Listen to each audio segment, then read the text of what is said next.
Team India in दिनों cricket नहीं खेल रही है, वो शिकार कर रही है। और शिकार करने के लिए वो पहले गेंदबाज को पकड़ती है, उसे रगड़ती है, निचोड़ती है, फिर दौड़ाती है, उसके बाद धागा खोलती है और जब धागा खुल जाता है तब खोल खोल कर मारती है, वो उसकी गेंद फाड़ देती है। और यही काम इंडिया ने जब से करना शुरू किया है तब से वर्ल्ड क्रिकेट में एक मैसेज गया है, कितना बचोगे और कितना बनाओगे।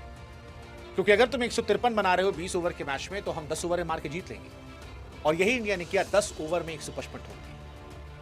मतलब वो मैच जिसमें केएल राहुल की बेइज्जती हुई थी, आपको याद होगा, अभिषेक शर्मा ने जिस दिन बॉल फाड़ दी थी, इस बार वो बता रहे हैं कि हम वही हैदराबाद है, बस बेहतर बॉलिंग लाइनअप के साथ। क्योंकि हमारे गेंदबाज जो हैं वो टॉप क्लास है और बल्लेबाज उससे भी टॉप क्लास है। और अब वर्ल्ड क्रिकेट में एक मैसेज आ रहा है कि वो 2024 की टीम जिसने वर्ल्ड कप जीता था वो उसकी आधी भी नहीं थी। इस टीम से कैसे पार पाएंगे? क्रिकेट की दुनिया के रियल जायंट्स फिलहाल इंडियन क्रिकेट टीम बन गई है और जिस तरह से इंडिया ने न्यूजीलैंड को 3rd T20 मैच हराकर सीरीज जीती है, आप खौफ का आलम देखिए कि न्यूजीलैंड के दो प्लेयर आते हैं और अभिषेक शर्मा से कहते हैं भाई अपना बैट देना, और कॉन्वर डफी एक्चुअली में बैट चेक करते हैं। यह खौफ हमने 2003 में ऑस्ट्रेलिया को लेकर देखा था, जब गिलक्रिस्ट के ग्लव्स के अंदर हम चेक करते थे, रिकी पॉन्टिंग के बल्ले में स्प्रिंग के र्यूमर को सुनते थे। लेकिन वक्त जज्बात हालात बदले और अब इंडिया उस दौर में है जहां पर वर्ल्ड क्रिकेट में गेंदबाजों के जज्बातों के साथ वो खेल रहे हैं। कमाल का मैच, अद्भुत, अविश्वसनीय, अवर्णनीय। मतलब 26 जनवरी की परेड को लेकर मेरे एनडीटीवी की शिफ्ट इन्होंने आधी कर दी। टेंशन मेरी थी कि भाई साहब सवेरे उठना पड़ेगा, जाना पड़ेगा, रात को लेट हो जाएगी। लेकिन अभिषेक शर्मा, सूर्य कुमार यादव ने कहा कोई टेंशन नहीं जी, हमको भी जल्दी घर जाना, आप भी टाइम सो जाना, टाइम सो जाना, इतना लंबा मैच नहीं खींचेंगे, 10 ओवर में मैच खत्म कर देंगे। इस सीरीज में इंडिया ने पावर प्ले से लेकर एंड तक बिल्कुल धागा खोल दिया। आप डिसाइड नहीं कर पाते हो कि यार इंडिया किस सेक्शन में वीक है।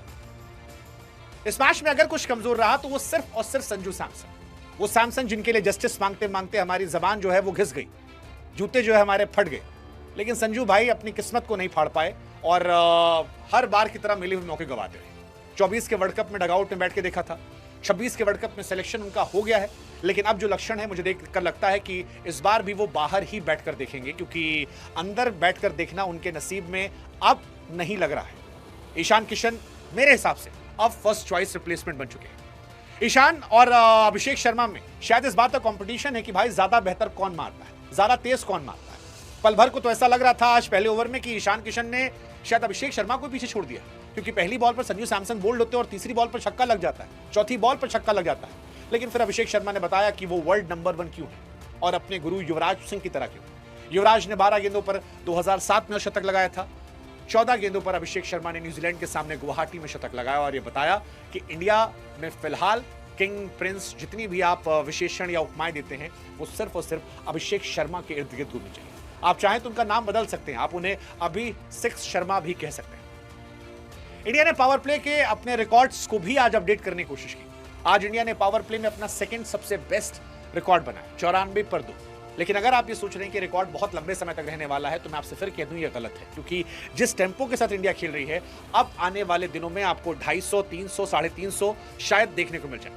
हाँ, 300, 350 की भी हम बात कर रहे हैं, क्योंकि अगर ईशान किशन और अभिषेक शर्मा चल जाते हैं, अगर जो सूर्य कुमार यादव आज आपको दिख रहे हैं ये बार बार दिख जाते हैं तो फिर 300, 350 कहीं नहीं है और वो आपको स्टार्ट में दिख रहा है। अगर आप इंडिया का स्टार्ट देखेंगे तो अभिषेक शर्मा 20 गेंदों पर 68 रन बनाते हैं, जिसमें 5 छक्के 7 चौके, 20 गेंदों पर 68 रन। सूर्य कुमार यादव 26 पे 57 ठोकते हैं, जिसमें 3 छक्का आता है, और ईशान किशन जो आउट होकर जाते हैं वो 13 पे 28। यानी सिवाय संजू सैमसन के जो पहली बॉल पर आउट होकर गए, बाकी सबके स्ट्राइक रेट 200 प्लस थे। ये एक चेंज उस फैसले की वजह से हुआ है जो शायद इस सीरीज को लेकर लिया गया था कि हमें अब एंकर्स नहीं चाहिए, हमें डिस्ट्रॉयर चाहिए, हमें वो चाहिए जो तबाही मचा सके, हमें वो चाहिए जो आतिशबाजी ला सके। और वो कहते हैं ना, खरबूजे को देखकर खरबूजा रंग बदलता है। ईशान किशन और अभिषेक शर्मा को देखकर शायद सूर्य कुमार यादव ने भी रंग बदलना शुरू कर दिया, क्योंकि पिछले मैच में 37 पर 82 था, इस मैच में 26 पर 57।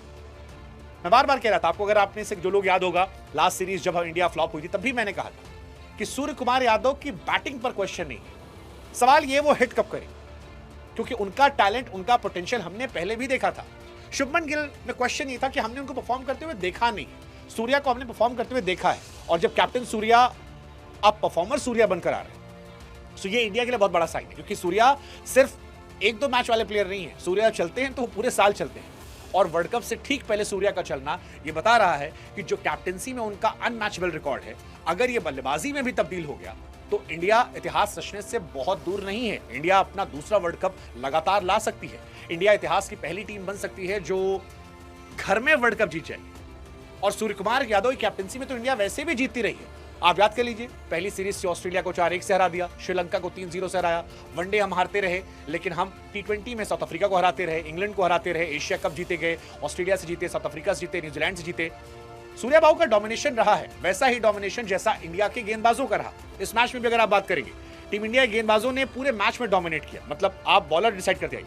जसप्रीत बुमराह थे, उन्होंने बताया कि वो बुमराह क्यों कहे जाते हैं, boom boom for a reason जो था वो इस मैच में दिखाई पड़ा। आप रवि बिश्नोई की बात कर लीजिए, वो इस मैच में आकर बता रहे थे कि वो एक जमाने में वर्ल्ड नंबर 1 तुक्के से नहीं बने थे, वो पोटेंशियल उनमें है। Hardik Pandya, why he is number 1 allrounder. Harshit Rana, उन्होंने भी इस मैच में दिखाया। कुल मिलाकर इंडिया की बॉलिंग जो थी वो बैटिंग की तरह ही डेडली थी। और ये तब थी जब हमारे पास हमारा नंबर 1 टी20 बॉलर वरुण चक्रवर्ती नहीं था। ये तब थी जब हमारा highest wicket taker Arshdeep Singh इस मैच का हिस्सा नहीं था। उसके बावजूद हमारी टीम की अगर आप बॉलिंग लाइनअप देखेंगे तो अर्शदीप सिंह के ना होने पर हर्षित राणा ने 4 ओवर में 35 run, Hardik Pandya 3 over 23 run 2 wicket, Ravi Bishnoi 4 over 18 run 2 wicket, Bumrah 4 over 17 run 3 wicket. Kuldeep इकलौते प्लेयर थे जिन पर क्वेश्चन था, और मुझे कुलदीप और संजू सैमसन के लिए एक्चुअली बुरा लग रहा है, क्योंकि कुलदीप हमारे फाइनेस्ट विकेट टेकर बॉलर थे और संजू सैमसन हमारे one of the best aggressive batsman थे। लेकिन ठीक वर्ल्ड कप से पहले इनका फ्लॉप होना वैसा ही है जैसे कोई लड़का क्लास 1 से लेकर क्लास 10 तक टॉप कर जाए और जब 12th के बोर्ड आए तो उस साल उसकी तबीयत खराब हो जाए। और यही इनके साथ हो रहा है। संजू सैमसन और कुलदीप यादव क्या डगआउट में बैठकर मैच देखेंगे, ये सोचने वाली बात है, क्योंकि ईशान की जो फॉर्म है उन्हें first choice of wicket keeper and opener बना रही है, और कुलदीप की खराब फॉर्म और रवि बिश्नोई की ये फॉर्म, ये सोचते हुए कि अभी वॉशिंगटन सुंदर बाहर हैं, ये सोचते हुए कि अक्षर पटेल बाहर हैं और ये आएंगे तो शायद स्पिन ऑलराउंडर को तरजीह दी जाएगी। क्या इनकी जगह बनेगी? I don't know. All I know is कि युवराज सिंह का रिकॉर्ड जल्दी टूट सकता है। हो सकता है ऐसा कि इस टी20 वर्ल्ड कप में आपको किसी सड़क वाली पिच पर 12 बॉलों पे युवराज सिंह का 2007 का रिकॉर्ड तोड़ते अभिषेक शर्मा नजर आ जाए। 14 गेंदों पर अर्धशतक, ये अपने आप में इतिहास था। अभिषेक में युवराज की झलक दिखती थी, अब युवराज के स्टैट्स के पीछे पड़ गए। छक्के मारने के मामले में वो रिकॉर्ड तोड़ चुके। वो जो पाकिस्तान से एक शोर आया था कि साहिबजादा फरहान 128 के स्ट्राइक रेट वाले अभिषेक शर्मा छक्के मारेंगे, मुझे लग रहा है इस बार पाकिस्तान की सड़कों पर उन्हें नंगा घूमना पड़ेगा, क्योंकि अभिषेक शर्मा जिस मूड में, जिस तरह से खेले, जो टेम्पो उनका, जो माइंडसेट उनका है, वो बता रहा है कि वो फिलहाल भारत ही नहीं बल्कि पूरी दुनिया के सबसे खतरनाक बल्लेबाज है। World number 1 for actually a reason.